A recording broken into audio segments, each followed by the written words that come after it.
Bene data bakundwa b'umwami Yesu Kristo, mwese abakurikira izi nyigisho tubahaye ikaze mu biganiro bya Saveur Divine. Ibi biganiro mu bitegurirwa n'abavugabutumwa bwiza batandukanye, akaba ari umuhamagaro ugendera ku ijambo ry'Imana byanditse mu gitabo cy'ubutumwa bwiza uko bwanditswe na Matayo ibice 24 umurongo wa 14. Kandi ubutumwa bwiza bw'ubwami buzigishwa mu isi yose ngo bube ubuhamya bwo guhamiriza amahanga yose, nibwo imperuka izahera ko ize. Ibi biganiro mubikurikira ku channel ya YouTube yitwa Saveur Divine. Tubifurije kugubwa neza. Imana Data ari nayo So ibaha umugisha.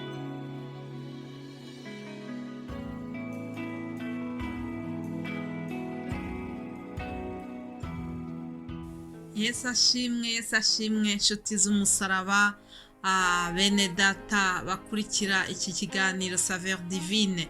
Mwese aho muherereye ndabashuhuje mu izina rya Yesu Kristo, umwami n'umukiza wacu. N'umunezero kugaruka kongera gusangira namwe ijambo ry'Imana. Duherukana ku munsi wo kuwa mbere, uyu munsi bibaye ngombwa ko ngaruka. Imana iduhana umugisha.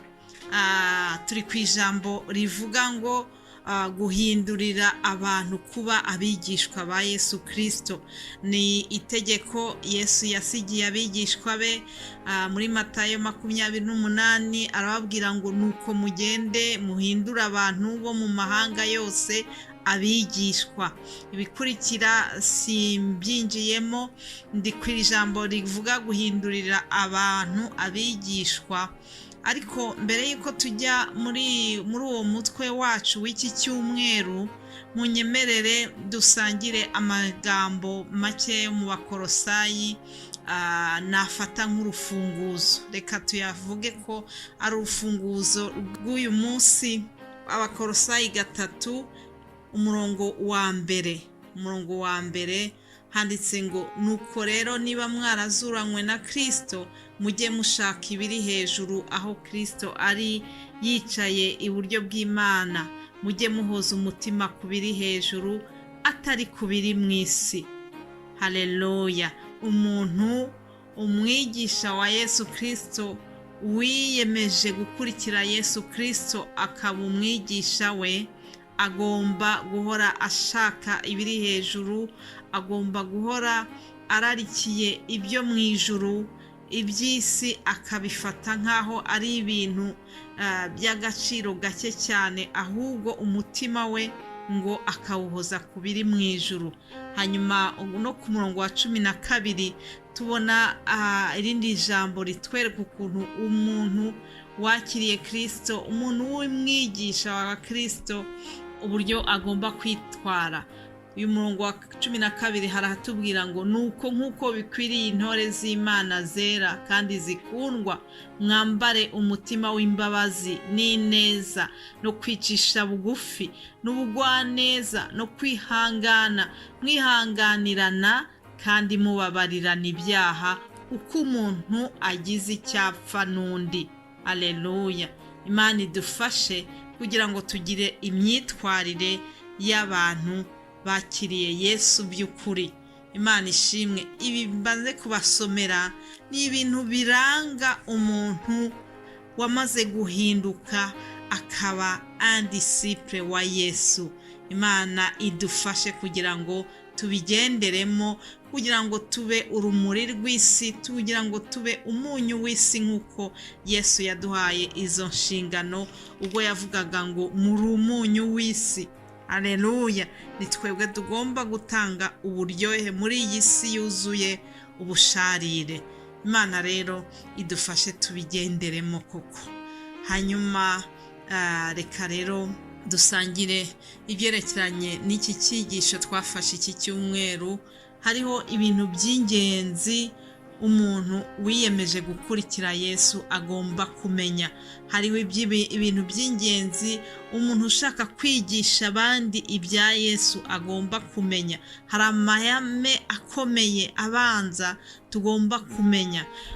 Mu byo twigisha abantu tugira ngo tubazane kuri Yesu, hari ikintu cy'ingenzi tugomba kubabwira, ni cyerekeranye n'uburyo Yesu yapfuye, uburyo yadupfiriye akatwitangira, akadupfira ku musaraba i Golgotha.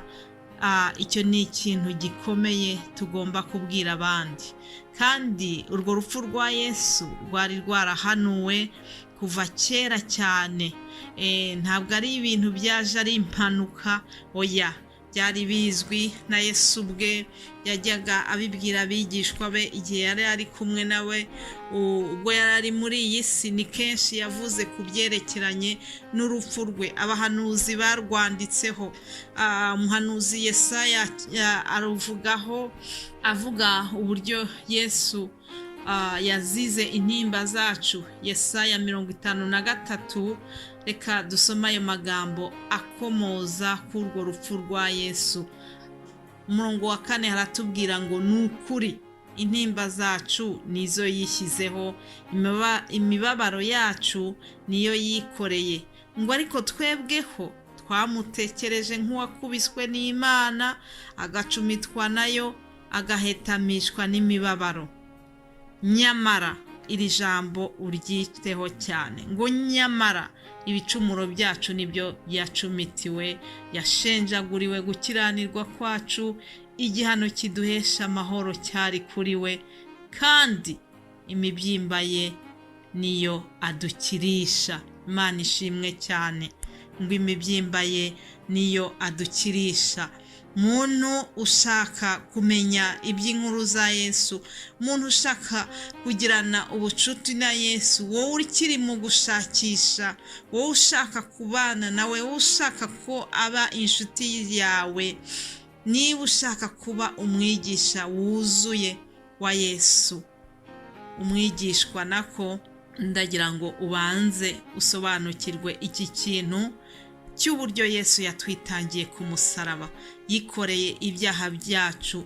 We nta kibi yari yarakoze, we yari intungane, ariko yemera kwitanga mu gihembo cyacu, yemera kwigira ruvumwa, yemera kutwitangira kugira ngo twebwe tubeho. Kandi ndetse no mu kuzuka kwe niho twaboneye natwe ubugingo buhoraho, kuko yavuze ngo unyizera wese ngo naho yaba yarapfuye azabaho. Imana ishimwe cyane. Umukozi w'Imana Pawulo wadusigiye inzandiko nyinshi zitwigisha byinshi, wanditse aya mateka menshi yo mu isezerano rishya. Izi nzandiko nyinshi yanditse, yagiye agaruka kw'iyo nkuru, kuri icyo gikorwa Yesu yakoze ku musaraba. Abwira Abakorinto, amaze kubigisha ibintu byinshi binyuranye, arongera arababwira ati hari icyitonderwa mugomba kuzirikana. Ati nabigishije yuko Yesu Kristo yapfuye agahambwa, ariko akazuka nyuma y'iminsi 3. Ati ibyo ngibyo ntimukabyibagirwe. Ati kandi ibyo byabaye bikurikije ubuhanuzi, nk'uko nawe nababwiye. Ibyo byose by'urupfu rwe byari byarahanuwe. Ntabwo ari ibintu byaje ari giturumbuka, ntabwo ari impanuka yamubayeho, oya, Yesu nawe ubwe yari abizi, yari abyiteguye. Nuko rero turashimira igikorwa Yesu yakoze ku musaraba. Muntu wese ushaka kuzana abandi kuri Yesu, icyo kintu ujye wibuka kugisobanurira kandi ukigishe nabo ushaka kubwira ibya Yesu. Ni byiza yuko tuzirikana yuko Yesu Kristo yadukuye ahakomeye, ubwo twari dupfuye tuzize ibicumuro byacu, ngo duzize kudakebwa kw'imibiri yacu, yaduhinduranye bazima nawe. Haleluya. Amaze kuduhindura, aratubabarira ibicumuro byacu byose. Ngo Imana ihanagura urwandiko rw'imihango rwaturegaga, irudukuzaho kurubamba ku musaraba. Ngo kandi imaze kunyaga abatware n'abafite ubushobozi, ibahemura ku mugaragaro, ibivuga hejuru kubw'umusaraba. Aleluya.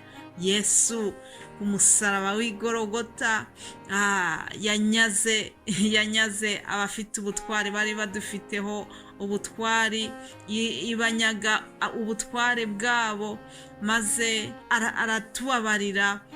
Hariho urwandiko rwahoraga ruturega, rwa rundi Satani ajyaye azana akarwerekana, hanyuma Yesu ngo yararufashe ararubamba ku musaraba. Haleluya, yararucagaguye. Mwene data, ndakubwinginze kugira ngo uzirikane icyo kintu, ujye ushima Yesu kubw'icyo gikorwa yakoze.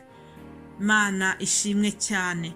Reka rero turangize inyigisho y'uyu munsi mbinginga kugira ngo nukuri tube abigishwa beza ba Yesu. Hariho imyitwarire tugomba kugira. Reka mbasomere amagambo abiri gusa ari mu Bakolosayi igice cya 3 umurongo wa 23, handitse ngo ibyo mukora byose mubikore mubikuye ku mutima nk'abakorera shobuja mukuru badakorera abantu, muzi yuko muzagororerwa nawe muhawe wa murage, kuko mukorera shobuja mukuru Kristo. Hanyuma irindi jambo ryo kurangiza riravuga ngo Abakolosayi 4 mereye ku murongo wa 5 handitse ngo mugendere mu bwenge ku byo mugirira abo hanze, mucunguze uburyo umwete ijambo ryanyu rifatanye iteka n'ubuntu bw'Imana risize umunyu, kugira ngo mumenye uko mukwiriye gusubiza umuntu wese. Yesu abaha umugisha, mugira umunsi mwiza. Amen.